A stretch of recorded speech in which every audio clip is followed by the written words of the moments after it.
Bonsoir à ceux qui nous rejoignent. Alors aujourd'hui, nous sommes dans un tête-à-tête, hein, vous avez vu, donc on a mis ça en place et on reçoit une femme qui est aussi dans une idée de retour de rentrée en Guadeloupe parce qu'elle a été appelée, bien évidemment, parce qu'il y a beaucoup de choses à faire ici. Elle travaille dans le bien-être. En plus, alors en fin d'émission, on va parler aussi parce qu'elle, au-delà du bien-être, puisqu'elle a une activité du bien-être, mais elle occupe aussi une activité de coaching et de formation. Et ça, je trouve que c'est très important. D'ailleurs, je pense même que je vais la faire revenir pour cette partie formation coaching parce que vraiment, on en a besoin sur notre territoire. Mais il y a un événement qui va se dérouler dimanche prochain et on va vraiment rentrer dans le cœur du sujet maintenant qu'on a vu un petit peu le parcours de madame. Donc, qu'est-ce qui va se passer dimanche? Oui. Et est-ce qu'il reste encore des places? Alors, on veut savoir comment on peut s'inscrire. Est-ce que toutes les femmes chefs d'entreprise peuvent venir? Est-ce que si on n'est pas chef d'entreprise, mais qu'on est cadre, par exemple, on peut participer? On veut tout savoir. Oui. Alors, donc Sunday Bliss, c'est ouvert à toutes les femmes, comme je l'ai exposé, qui ont beaucoup de responsabilités. Donc, des responsabilités, on peut en avoir quand on est chef d'entreprise, mais quand on est salarié, cadre aussi, on a des responsabilités. Donc, voilà, c'est ouvert à toutes les femmes qui ressentent le besoin, à un moment donné, de faire une coupure, de penser à elles, de souffler, tout simplement, de prendre cette journée du dimanche pour recharger les batteries et de se dire qu'après cette journée-là, elles peuvent réinvestir leur semaine différemment. Voilà. Donc, quelque part, c'est aussi aider à la performance, hein, parce que... D'ailleurs, les Américains, ils font des espèces de missions où ils partent avec des fois leur cabinet, les chefs d'entreprise réservent. Ça peut être une forêt, ça peut être un chalet, ça peut être aller à la montagne, aller faire du ski. Et ils font des gros brainstorming et ils repartent et ils ont des nouvelles idées pour l'entreprise. Donc, ça peut être vraiment très intéressant de mettre ça ici sur notre territoire. Tout à fait, effectivement. Alors, c'est vrai que bon, pour l'instant, je me centre vraiment sur... on va dire le côté individuel, donc c'est différentes femmes d'entreprise ou chefs d'entreprise. Mais c'est vrai que j'aimerais bien effectivement pouvoir aussi proposer des team building. Voilà, je le dis. Vous allez découvrir ça peut-être je pose ça là. Mais effectivement, en tout cas, je pense que comme n'importe quel compétiteur, hein, finalement, quand on regarde dans le domaine sportif, hein, je veux dire, les sportifs, pour être performants, ils s'entraînent, mais dans leur entraînement, il y a du repos aussi. Ça fait partie aussi des actions à intégrer aussi pour être plus performant. Donc, je pense que rattaché au contexte professionnel aussi, c'est important d'avoir aussi des petites bulles, des petits sas de décompression où on peut un peu libérer, déposer tout ce qu'on a à déposer et repartir plus léger et justement se remettre en branle après pour atteindre les objectifs qu'on s'est fixés. Donc, c'est aussi un peu ça l'idée Sunday Bliss. Et donc, du coup, voilà, comme je disais, c'est ouvert à toutes les femmes. Donc, comment ça se passe? Donc, c'est toute la journée. Donc, on donne rendez-vous à toutes ces femmes à 9h à Bas-du-Fort. Donc là, on va donc accueillir toutes ces jeunes femmes, leur expliquer un peu le programme de la journée. Donc, c'est bien évidemment sur réservation, parce que nous, derrière, il faut quand même réserver le bateau. Exactement, il y a un peu de logistique, donc c'est important de s'inscrire à l'avance, mesdames. Voilà, donc pour les inscriptions, alors je pense qu'il y aura mes coordonnées qui vont s'afficher, hein, mais les inscriptions se font via WhatsApp. Donc c'est le paiement total en fait de la journée fait foi de réservation. Donc à partir du moment où on a toutes les infos du paiement, voilà, l'inscription est faite. Donc, rendez-vous à 9h.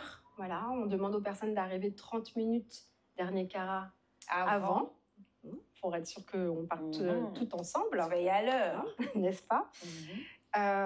Donc ensuite, pendant la traversée, donc l'idée c'est plutôt, je dirais, profiter des paysages, de ce que la mer a à offrir. Notre point de chute pour le 26, mais ça peut changer, on sera donc à Pointe de Sable. Donc, il y a une plage, comme je l'expliquais tout à l'heure, assez calme, contrairement à d'autres zones qui sont assez mouvementées, où il y a pas mal de bateaux, mais on est plutôt dans un cadre assez festif. Là, l'idée, c'est plutôt justement de de se retirer, de se couper un tout petit peu de la civilisation. Faire une retraite exactement. Professionnelle. Exactement. Et donc, on a choisi donc, cette plage-là. Et donc, lorsqu'on arrive sur place, donc, là, on va être, comme je le disais, on va être vraiment sur une thématique autour de la sensualité. Donc, lorsqu'on arrive, on va toutes déjà se réunir et se poser une première question qui est, pour cette journée, quelle est la femme que l'on veut être? Bien. Voilà. Ce qui est important, c'est d'arriver avec une intention. Voilà. Donc, pendant cette journée, vers quoi je me dédie? C'est important parce que ça donne du sens à sa présence. Des fois, on est attiré par quelque chose, mais on ne sait pas exactement pourquoi. Donc, voilà. Donc, l'idée, c'est déjà d'avoir une intention. Et c'est un peu avec cette intention, on va dire, que chacune ont un peu l'idée leur journée. Et souvent, l'intention qu'on a, elle n'est pas tellement éloignée, finalement, de nos besoins premiers, de la personne qu'on est. Sauf que des fois, ce n'est pas quelque chose qu'on conscientise ou qu'on formalise. Donc là, ça sera l'espace pour. Une fois que ça sera posé en tour de table, va s'enchaîner donc le cours de yoga. Donc là, principalement, on a des personnes qui sont quand même plutôt débutantes, qui ne sont pas, on va dire, des grandes initiées au yoga. Donc on va dire qu'on est plutôt sur une sensibilisation. Déjà d'apprendre à respirer, parce que on en a besoin. On en a besoin. On est beaucoup, comme je disais, à courir, à être beaucoup dans l'action, mais finalement, on ne respire pas beaucoup. Alors, on sait que la respiration, finalement, elle est centrale, parce que c'est ça aussi qui nous permet de recharger les batteries. De décompresser aussi, d'éviter justement tout ce qui est dépression, stress. Et puis même des fois d'avoir les idées aussi plus claires. Parce que, il y a quand même beaucoup de liens entre l'esprit et le corps. Et la respiration permet de faire circuler, en fait, tout ça. Donc, beaucoup de travail autour de la respiration, du travail donc, autour du corps et une prise de conscience. Alors, l'enseignante yoga le dirait beaucoup mieux que moi, mais une prise de conscience, en fait, de nos deux polarités internes, donc féminine et masculine. Et de prendre conscience, c'est quelque chose qu'on retrouve souvent chez les femmes de manière générale, en particulier les femmes qui ont des responsabilités, c'est que des fois, en fait, on a un trop-plein d'énergie masculine. Et donc, l'idée du yoga, c'est de pouvoir un peu rééquilibrer ces deux polarités aussi, donc à travers le corps, de ressentir un petit peu tout ça pour, quelque part, avoir une fluidité dans le corps et qui nous permet, je dirais, d'être assis sur un tabouret avec ces deux branches, polarité féminine et polarité masculine. Donc, voilà pour le yoga. Et donc, tout ça, on est aussi dans l'expérimentation des sens, parce que, j'ai parlé de la sensualité, donc ça passe aussi par tout ça. Donc, quand je fais des mouvements, je visualise vraiment mes mouvements, mon bras, mes jambes, tout ce que je fais. Tout ça participe aussi à apprendre à se centrer, à se concentrer. Parce que, encore une fois, quand on a beaucoup de responsabilités, on est des fois un peu éparpillé. Oui. On a ce qu'on appelle souvent, ce que j'appelle le syndrome de Shiva. Donc, on est partout en même temps, à tout moment. Exactement. Donc, il faut coordonner tout ça. Exactement. Et des fois, on est aussi un peu nulle part, finalement. Oui, parce que quand on est partout, on est nulle part, effectivement. Donc, l'idée, à travers le yoga, c'est effectivement de aussi apprendre, par moments, à être dans des moments calmes, des moments où on prend pleinement conscience de ses mouvements, de ses actions, de ce qui se passe dans son corps. Et donc, c'est pour ça aussi que la question des sens est très importante. Donc, je regarde ce que je fais, je ressens à l'intérieur de moi ce qui est en train de se passer. Est-ce que j'ai des sensations de douleur? Est-ce que j'ai des sensations de bien-être? Voilà, vraiment, tout étudier. Voilà, ce qu'on ne fait jamais, c'est vraiment le moment pour le faire. Ensuite, comme on est dans aussi de la convivialité, donc l'idée, c'est d'avoir un petit apéro tout ensemble, de pouvoir se restaurer, parce que après l'effort, le réconfort est toujours, c'est important. Toujours les bienvenus. Donc, on va toutes se restaurer. Donc, l'idée, c'est de le faire les pieds dans l'eau pour aussi avoir un petit peu d'originalité et un peu sortir des sentiers battus. Donc, Et ensuite, après la trêve déjeunatoire, On passera donc au temps de danse. Donc pareil, toujours la connexion avec l'eau, parce que l'eau, en tout cas dans les cultures indiennes, hindoues, c'est un élément en fait féminin. Voilà. Donc l'idée, c'est aussi voilà, de se connecter avec des éléments féminins, donc en l'occurrence l'eau, et donc de pouvoir s'imprégner de cette énergie, donc de pouvoir faire des mouvements au rythme des vagues, d'écouter le son des vagues, parce que finalement, bon, ici on est dans un pays de musique, il y a plein d'artistes, mais en fait la musique c'est tout. Hein. Quand je fais des parts, c'est de la musique. Quand, je sais pas, ma cuillère elle tape sur la table, c'est de la musique. Donc la nature aussi nous offre de la musicalité. Oui. D'ailleurs, on voit qu'on peut, si vous avez du mal à dormir, vous pouvez écouter maintenant des audios de la nature, ça apaise énormément. Exactement. Donc là, on n'a même pas besoin de les écouter. Ils sont là, on les a. Voilà, exactement.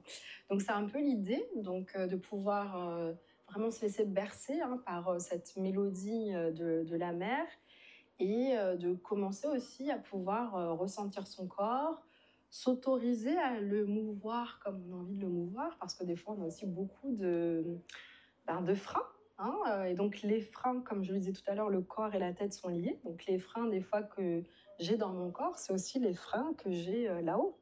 D'accord. Donc le corps peut nous autogénérer des capacités limitantes. Ouais. D'accord. Ouais, tout est lié, en fait. Donc voilà, donc aussi quand je débloque dans le corps, je peux aussi débloquer là-haut. D'accord.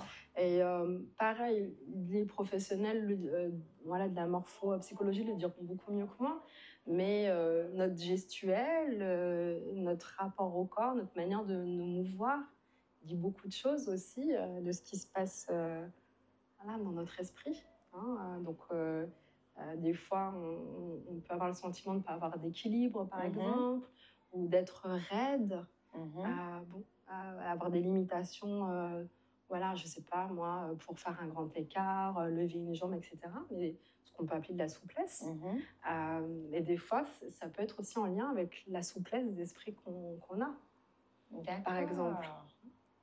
Intéressant ça. Donc, l'idée de la danse, c'est aussi ça, de pouvoir justement s'autoriser à être un peu plus libre dans son corps, se mouvoir, dépasser un peu les champs des possibles, mais toujours avec bienveillance. Donc, on n'est pas dans de la comparaison. C'est pas parce que, par exemple, il y en a une qui a fait le grand écart ou qui a levé une jambe, voilà, que tout le monde doit le faire. Chacun, à partir de là où il en est, mais l'objectif, en tout cas, c'est d'aller un petit peu de se challenger, justement, de sortir un petit peu de sa zone de confort, de ses habitudes, pour, quelque part, dans un dépassement de soi, mais aussi une acceptation de soi. Parce que souvent, là où on se limite, c'est parce que des fois, on a peur d'aller voir quelque part nos pleins potentiels. Voilà. Donc, on est un petit peu là-dedans, autour de la danse, et donc aussi avec une dimension assez sensuelle et féminine, parce que la femme aussi c'est important. Est aussi sensuelle et féminine. Donc, dans l'acceptation de soi aussi, il y a ça, accepter ses courbes, la sensualité qu'on dégage, parce qu'elle ne se travaille pas, en fait, elle est naturelle. C'est juste d'accepter de la laisser s'exprimer librement. Donc, tout ça va être proposé, donc, du coup, avec l'intervenante danse qui est chorégraphe, enseignante de danse, danseuse pour pas mal d'artistes ici, qui s'appelle Malia Mkolash. Voilà. Et donc, sur la fin donc, de la journée, donc, l'idée c'est d'être un petit peu dans un temps de détente, de relâchement, donc, pour celles qui auront envie de se baigner, libre à elles. Et on aura aussi un petit temps de débriefing pour voir l'apport de la journée, les plus, et puis revenir justement à ses intentions de départ. Est-ce que quand on se regarde dans la glace, on est la femme qu'on a voulu incarner toute la journée? Bien. Voilà. Eh ben, franchement, ça m'a l'air très intéressant, franchement. J'espère, mesdames, que vous allez être nombreuses à vous inscrire pour venir découvrir ça et savoir quelle est la femme que vous avez envie d'être. C'est vrai que c'est important et qu'on ne se pose pas forcément ce genre de questions. Ça fait partie aussi, je pense, des questions indispensables parce qu'encore une fois, elles traversent finalement toutes les dimensions de notre vie, hein, qu'on soit chef d'entreprise, maman, mère, voilà, fille de quelqu'un. Bon, voilà, tout ça, me semble-t-il, est important. D'accord. Et du coup, pour finir, comment vous choisissez vos thèmes? Par exemple, là, c'est pour se recentrer sur soi. Est-ce que des fois, tout à l'heure, vous nous parliez de charge mentale? Alors moi, j'ai appris, j'ai découvert que la charge mentale, alors merci Myrilla, qui est retournée à l'école d'ailleurs faire une formation, elle est à Saint-Claude, donc comme quoi on peut vraiment tout faire lorsqu'on se fixe des objectifs. Elle a déjà des enfants, elle a tout, franchement. Merci beaucoup à elle, elle m'a appris que la charge mentale, c'est lorsqu'on se force à faire des choses qu'on n'est pas obligé de faire. Et du coup, c'est quelque chose en plus qui vient au niveau du cerveau et qui nous encombre parce qu'on n'est pas obligé de le faire. Donc, comment vous choisissez vos thèmes? Par exemple, vous parliez de Shiva avec tous ses bras. Est-ce qu'un jour vous faites un thème sur l'organisation, par exemple, ou sur la gestion du temps? Comment vous choisissez tout ça? Alors, les thèmes, en fait, viennent par rapport à, comme je disais, hein, les échanges que j'ai pu avoir avec les femmes. Bon, il se trouve aussi que j'ai derrière moi une expérience d'accompagnement, du coaching, de la formation. Donc, j'ai quand même aussi, on va dire, en fenêtre à l'esprit quand même les problématiques qui reviennent quand même assez souvent de manière générale chez les individus et en particulier les femmes qui ont des responsabilités. Donc voilà, ça c'est le fruit de mon expérience professionnelle. Et puis grâce aux échanges que j'ai eus, voilà, les thématiques s'expriment comme ça. Sur la question de la charge mentale, alors effectivement, je partage la définition, mais je dirais que souvent, pour moi, il y a quand même deux problématiques. Tout à l'heure, j'ai parlé des limites. C'est que des fois, comme on ne se connaît pas suffisamment, on a du mal en fait à poser un cadre et à se dire ça, je peux le faire. Ça ne m'appartient pas. C'est peut-être important, mais c'est pas si urgent que ça. Peut-être que je peux le déléguer. Ah oui, c'est important de déléguer en plus de savoir faire ça. Donc, tout ça, c'est à mon sens, plus que des outils. Hein, les outils sont importants, il y en a pléthore, mais je pense vraiment une réelle connaissance de soi. Il y a des choses aussi qu'à un moment donné, j'ai pu absorber, mais là, au jour d'aujourd'hui, je ne peux plus. Parce que peut-être de la fatigue, peut-être parce que là, ma vie a changé, tout simplement. Je ne sais pas, j'ai changé, je crée une nouvelle entreprise, j'ai changé d'employeur, je déménage. Donc, il y a des choses que je ne peux pas incorporer là, dans mon quotidien. Et c'est ce qui peut emmener au burn-out, par exemple? Par exemple, voilà. Et donc, pour moi, je dirais qu'effectivement, là, si on parle sur cette question de la charge mentale, une des thématiques pour moi qui est phare, c'est la connaissance de soi. C'est-à-dire, à un moment donné, qui je suis, donc pas qui j'étais il y a 10 ans, il y a 20 ans. Qui je suis aujourd'hui. Pas ce que les autres disent de moi, qui moi je suis aujourd'hui. Donc, quels sont mes besoins, quelles sont mes valeurs, qu'est-ce que j'accepte, qu'est-ce que j'accepte pas aujourd'hui. Tout ça, commencer à être dans cette démarche-là, permet à mon sens d'enrayer effectivement ce qu'on appelle la charge mentale, entre autres, et d'arriver des fois à des situations qui peuvent être dramatiques au travail ou même dans l'espace familial, notamment le burn-out. Donc voilà, comme idée par exemple de thématique, on peut être aussi là-dessus. Donc à vrai dire, je ne vais pas être forcément dans ce cadre-là, dans cet espace-là, sur des outils, on va dire, on peut associer ça à des outils managériaux, par exemple quand vous évoquiez la question de la gestion du temps et des priorités. Alors, il y a plein de modèles, la matrice d'Eisenhower, par exemple, qui est très, très connue. Bon, mais elle est intéressante, mais pour moi, elle ne permet pas toujours d'aller en profondeur parce que ce qui est toujours intéressant, c'est de regarder en fait mon écosystème dans sa globalité, comment je fonctionne dans la globalité. Par exemple, les femmes qui travaillent avec beaucoup d'hommes, peut-être, comme des fois on a reçu une femme qui travaille au niveau du port, au niveau de son écosystème, c'est déjà hostile. Par exemple, ça peut être ça. Comme je le disais tout à l'heure, je travaille, mais j'ai aussi ma vie de famille. Oui. Et savoir déposer. Voilà. En sortant du bureau, on n'est plus au bureau. On n'est plus au bureau. Et l'inverse aussi. C'est vrai que moi, je fais ça très facilement. Moi, si je suis avec mon chéri, je ne veux plus entendre, je donne d'ordre à personne. Et je suis un bébé cadeau. Je ne veux plus entendre quoi que ce soit d'autre. Et l'inverse est vrai aussi. Quand je suis au travail... Carré comme pas possible.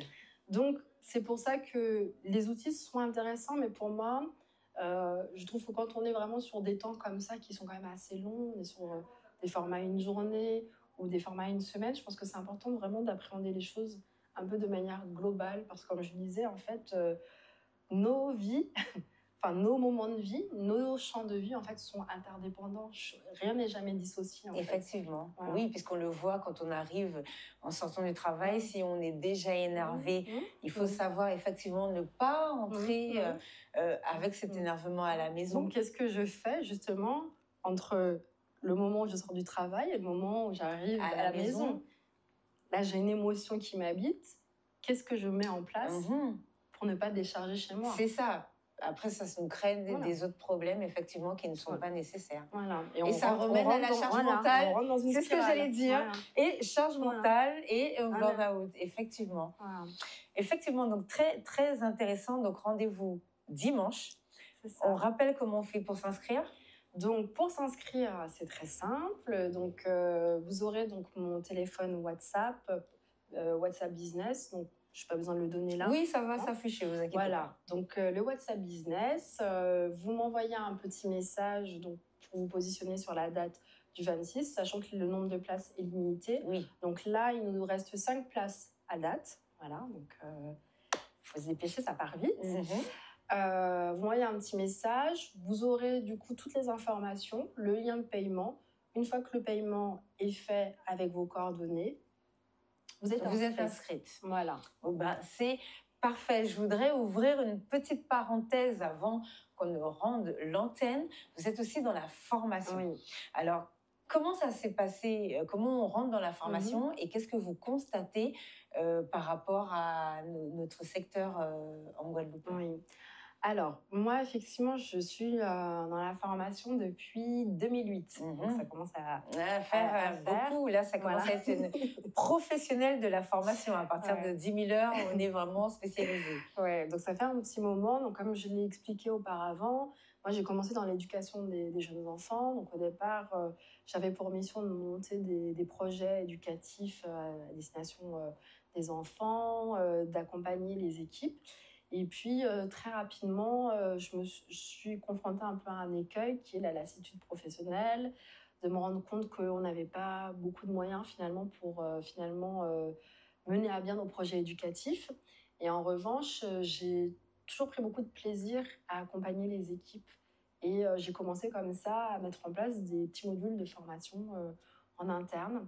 Et de fil en aiguille, je me suis spécialisée donc, dans ce domaine-là. Donc, j'ai repris des études universitaires avec un master en ingénierie de la formation et ingénierie pédagogique. Ce qui m'a permis du coup de travailler en entreprise, en cabinet, organisme de formation. Et mon leitmotiv, c'est vraiment en fait de proposer des formations qui en fait soient efficaces, donc qui tiennent compte, on va dire, des contraintes organisationnelles des personnes et des structures dans lesquelles les personnes travaillent, des formations qui tiennent compte aussi de la psychologie des adultes, parce que éduquer des enfants et former des adultes, c'est pas la même chose, pas les mêmes besoins, pas la même posture, c'est pas la même psychologie, tout simplement. Donc tenir compte de ça et puis intégrer aussi au jour d'aujourd'hui des nouveaux paramètres comme le numérique aussi. Donc il y a des écoles, il y a des gens qui préféreront plus des formations en présentiel, plus le numérique. Moi, je dirais encore une fois que le sujet n'est pas l'outil. C'est toujours pareil. Est-ce qu'on tient bien compte de tous les ingrédients pour que les formations soient efficaces et elles se passent bien? Donc, j'ai fait ça moi, pendant des années. Aujourd'hui, je continue encore à le faire, donc plutôt à distance. Je fais surtout un peu de conseils au jour d'aujourd'hui, par exemple pour des petites structures qui veulent se lancer dans des activités de formation, mais qui n'ont pas forcément la méthodologie de comment ouvrir un organisme de formation, comment monter des programmes de formation, identifier les compétences des formateurs, par exemple. Donc voilà, donc je peux proposer ce type d'activité. Et puis, de manière ponctuelle, je forme donc, surtout sur tout ce qui est, on va dire, les soft skills, donc les savoir-être, du management, donc surtout de proximité. Donc tout à l'heure, on en parlait. Est-ce que je peux être gentille avec tout le monde, quelle position adopter, quel est mon style de leadership. Voilà, est-ce qu'à un moment donné, il n'y a pas quand même matière à peut-être diversifier mon leadership, parce que je ne peux pas être tout le temps en fait dans un même style de leadership avec tout le monde et dans toutes les situations. Je ne peux pas négocier tout le temps, je ne peux pas tout le temps faire de la participation tout le temps, par exemple. Bon.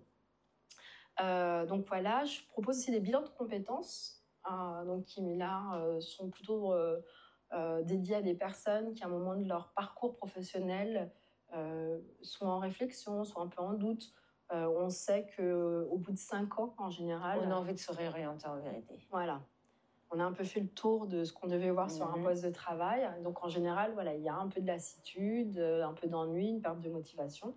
Et donc, l'idée, avec le bilan de compétences, c'est d'accompagner les personnes pour pouvoir faire un peu un bilan sur leur parcours professionnel, voir les compétences qu'elles ont développées, parce que des fois, on est tellement dans l'action, dans le faire, qu'on ne se rend même plus compte, en fait, des talents qu'on a.